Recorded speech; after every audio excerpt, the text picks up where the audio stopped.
রাতের অন্ধকারে সুন্দরবনের ম্যানগ্রোভ কেটে সাফ, বেআইনিভাবে তৈরি হচ্ছে মাছের ভেড়ি ও পার্ক, শুরু শাসক বিরোধী চর্চা।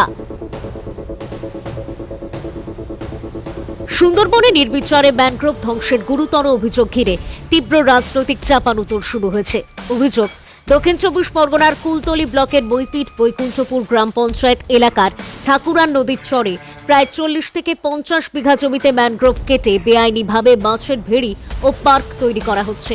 এই ঘটনায় শাসক দলের ভূমিকা নিয়ে প্রশ্ন উঠেছে। বিজেপি ও অন্যান্য বিরোধী দলের অভিযোগ, কুলতলি ব্লক তৃণমূল কংগ্রেস সভাপতি পিন্টু প্রধান এই বেআইনি কাজের সঙ্গে সরাসরি যুক্ত এবং পুলিশ প্রশাসনের মদতেই ম্যানগ্রোভ ধ্বংস হচ্ছে। বিজেপির জয়নগর সাংগঠনিক জেলার সদস্য উত্তম হালদার বলেন, গোটা কুলতলি জুড়েই একই ছবি দেখা যাচ্ছে। একই অভিযোগ করেন সিপিএম এর কুলতলি এরিয়া কমিটির সম্পাদক উদয় মণ্ডল। তার দাবি, ক্ষমতাসীন দলের যোগসাজশেই পরিবার ধ্বংস করা হচ্ছে। স্থানীয় বাসিন্দা গোষ্ঠ মণ্ডলের অভিযোগ, প্রতিবাদ করলে হেনস্থার আশঙ্কায় অনেকেই মুখ খুলতে সাহস পাচ্ছেন না। এ বিষয়ে কুলতলি পঞ্চায়েত সমিতির বনভূমি কর্মাধ্যক্ষ শাহাদাত শেখ জানান, বিষয়টি পঞ্চায়েত ও বন দফতরকে জানানো হয়েছে এবং তদন্ত চলছে। দক্ষিণ চব্বিশ পরগনার মুখ্য বন আধিকারিক নিশা গোস্বামী বলেন, অভিযোগের ভিত্তিতে ঘটনা তদন্ত করা হচ্ছে, দোষীদের চিহ্নিত করে আইনানুগ ব্যবস্থা নেওয়া হবে। উল্লেখ্য, সুন্দরবনের ম্যানগ্রোভ অরণ্য ঘূর্ণিঝড় ও প্রাকৃতিক বিপর্যয় থেকে উপকূলবর্তী অঞ্চলকে রক্ষা করে এবং বহু বিরল প্রাণীর আবাসস্থল। দাদা, এই যে দেখলাম 30 থেকে 40 বিঘা মতো নদীর চর ঘিরে নিয়েছে, কেন ঘিরলো এরকম? এটা একটা পার্টি থেকে সিদ্ধান্ত করেছে, এটা একটা হচ্ছে গিয়ে পার্ক করার জন্য। হ্যাঁ, তার জন্য এটা ঘিরেছে। কিন্তু বহু গাছ কাটা হয়েছে। সেটা কি কেন কেটেছে কে বলে? এত গাছ কেটে ঘিরে নিল? হ্যাঁ। এ কোন রাজনীতি দল বা কারা ঘিরলো এটা? এখন আপাতত বর্তমান যে এখানে হচ্ছে গিয়ে ক্ষমতায় আছে সেই ঘিরেছে, যেমন তৃণমূল। আচ্ছা, আপনারা প্রতিবাদ করেননি? না, এখানে কেউ প্রতিবাদ করলে তার বিরুদ্ধে হচ্ছে গিয়ে মানে একটা ইয়ে হবে, করা মানে স্টেপ নেওয়া হবে আর কি। আচ্ছা আচ্ছা। এটা কোন জায়গা? এটা মইপিট গঙ্গার ঘাট। দাদা, কি নাম আপনার? আমার নাম বুদ্ধদেব হালদার। এই দেখলাম 30 থেকে 40 বিঘা নদীর চর গাছ কেটে ঘিরেছে, কারা ঘিরলো এইভাবে? এটা গ্রাম থেকে একটা সিদ্ধান্ত হয়েছে যে এখানে হচ্ছে কি এটা পার্ক মতো হয় বলে। আচ্ছা, তার জন্য এটা ঘেরাঘেরি হয়েছে। মূলত কারা ঘিরলো এটা? এবারে কী করে বলি বলো দিন, তো আমাদের গ্রামের লোক, ঠিক আছে, এবার কোনো পার্টির আমি তুলনা দেবো না। কিন্তু দেখলাম আপনার জমির মাথায়, মানে আপনার তো পাওয়ার কথা। হ্যাঁ, অবশ্যই। কিন্তু অন্যজন ঘিরে নিল।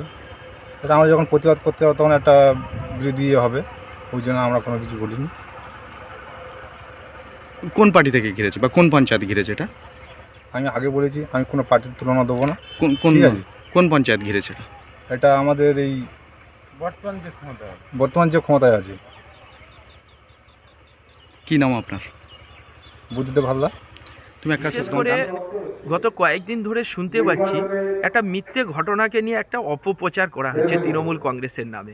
দীর্ঘ স্বাধীনতার পর কুলতলির যে উন্নয়নের আলো দেখিয়েছে, বিশেষ করে গঙ্গার ঘাট একটা পর্যটন কেন্দ্র, সেই পর্যটন কেন্দ্রে একটা নতুন জেটি ঘাট হবে। 2 বছর আগে থেকে একটা মাটি কাটা হয়ে পড়েছিল, সেটাকে ভিডিও করে এমন করছে যে ব্লক সভাপতি তৃণমূল কংগ্রেসের নেতৃত্বে এইসব ম্যানগ্রোভ কাটা হচ্ছে। এসব ভিত্তিহীন সিপিএম বিজেপি এরা একত্রিত হয়ে চক্রান্ত করছে। এরা কোনো কাজ নেই, ঘরের কোণে বসে থাকে।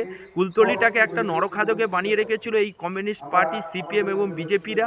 তাই এরা এখন কিচ্ছু কাজ নেই, ঘরের দাবায় থেকে বসে থেকে তৃণমূল কংগ্রেসের নামে মিথ্যা অপপ্রচার করা হচ্ছে। তাই গণেশ মণ্ডলের নেতৃত্বে গোটা কুলতলি আজকের উন্নয়নের আলোয় আলোকিত হয়েছে।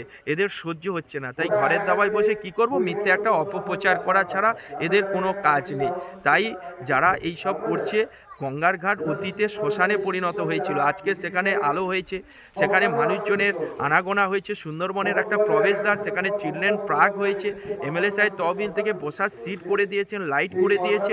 আজকের গঙ্গার ঘাট এক উন্নতর প্রবেশদ্বার সুন্দরবনে, তাকে নিয়ে অপপ্রচার করছে বিরোধীরা। একটা কুৎসা করছে যেখানে ম্যানগ্রোভ কেটে, আমরা ম্যানগ্রোভের কাটার কোনো দিনের পক্ষে ছিলাম না, ম্যানগ্রোভ লাগানোর জন্যই আমরা কিন্তু সপক্ষে। তাই যারা মিথ্যা ঘরের দাবায় বসে এই অপপ্রচার করছে, তাদের পায়ের তোলা মাটি নেই। আগামী দিনের নির্বাচনে এদেরকে মানুষ যোগ্য জবাব দিয়ে দেবে। কেটেছে কারা, কি যারা ক্ষমতায় আছে তারা কেটেছে, কী কারণে কেটেছে? এখানে পার্ক হবে শুনেছি, শ্মশান হবে, এইটুকুই জাস্ট। পঞ্চায়েতের প্রধান কি কেটেছে? হ্যাঁ নিশ্চয়ই, তাদের সহানুভূতি না থাকলে তো কাটতে পারবে না। কি নাম আপনার? আমার নাম গোষ্ঠ মন্ডল, দাদা জায়গাটার নাম বলবেন? মইপিট গঙ্গারঘাট। 50 বিঘা জায়গা কুলতলি বিধানসভার মইপিট গ্রাম পঞ্চায়েতের মধ্যে। ভাবতে অবাক লাগছে তৃণমূলের নেতারা কি না করতে পারে। ম্যানগ্রোভ ধ্বংস, পরিবেশকে ধ্বংস করে দিচ্ছে। আমাদের এই পরিবেশ ধ্বংস হওয়ার ফলে আমাদের অক্সিজেন কমে যাচ্ছে, যেখানে ম্যানগ্রোভ আমাদের অক্সিজেন যোগায়। বিভিন্ন প্রাকৃতিক দুর্যোগ, যে দুর্যোগে আমফান আইলা থেকে শুরু করে যেখানে অন্যান্য প্রাকৃতিক দুর্যোগে আমাদের সুন্দরবনকে বাঁচিয়ে রাখে, নদীবাঁধকে বাঁচিয়ে রাখে। সুন্দরবনের মানুষ ম্যানগ্রোভ নির্ভর করে, আর সেই ম্যানগ্রোভ কেটে এভাবেই ধ্বংস হচ্ছে। সারা বিশ্বের মানুষ জানে সুন্দরবন সারা বিশ্বের কাছে একটা বড় মডেল। যে জায়গায় সুন্দরবনের মানুষ সুন্দরবনকে ভালোবাসে, আর তৃণমূল নেতারা তারা হচ্ছে এই ধ্বংস করছে। 50 বিঘা জায়গায় ম্যানগ্রোভ কেটে সেখানে বিক্রি করার চক্রান্ত, বিক্রি করছে। এই অবস্থা তৃণমূল করবে, তারা হচ্ছে গিয়ে ম্যানগ্রোভ কাটবে না, তারা হচ্ছে গিয়ে বিক্রি করবে না, ফিশারি করবে না। এটা হয় নাকি? কিনা চুরি করতে বাকি আছে? কয়লা বালি থেকে শুরু করে সুন্দরবন থেকে একেবারে পাহাড় পর্যন্ত সবটাই তৃণমূলে নিতে হবে। তৃণমূলের এই চরিত্র কোনোদিন বদলাবে না। আমরা চাই যারা এই ম্যানগ্রোভ করে ধ্বংস করছে, আমাদের পরিবেশকে নষ্ট করছে, এই ম্যানগ্রোভে যারা ধ্বংস করে আমাদের সমস্ত মানে প্রাণকেন্দ্র, একবারে হৃৎপিণ্ড, ম্যানগ্রোভ আমাদের হৃৎপিণ্ড, সেই হৃৎপিণ্ডকে যারা টুকরো টুকরো করে একেবারে হচ্ছে শেষ করছে, তাদের বিরুদ্ধে অবিলম্বে ব্যবস্থা নিক সরকার।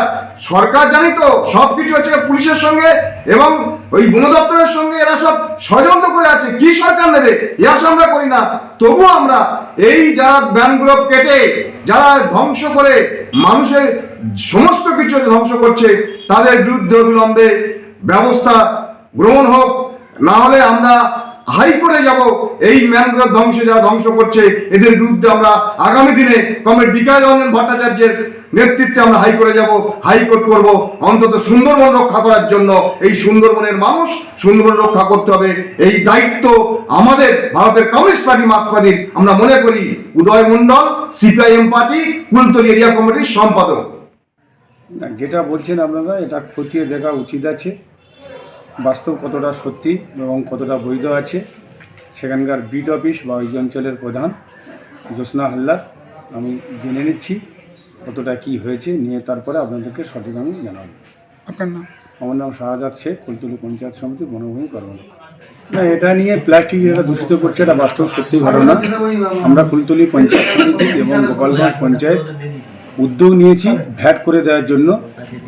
টোটাল 1 মাসের মধ্যে আমরা ভ্যাট করে দেবো এবং আমরা একটা প্রচার নিয়ে আসবো গোপালগঞ্জ জিপি এবং কুলতলি পঞ্চায়েত সমিতির দ্বারা, যে যথাযথ ময়লা পরিষ্কার আবর্জনা যেখানে সেখানে ফেলা যাবে না, এই ভ্যাটের মধ্যে ফেলতে হবে।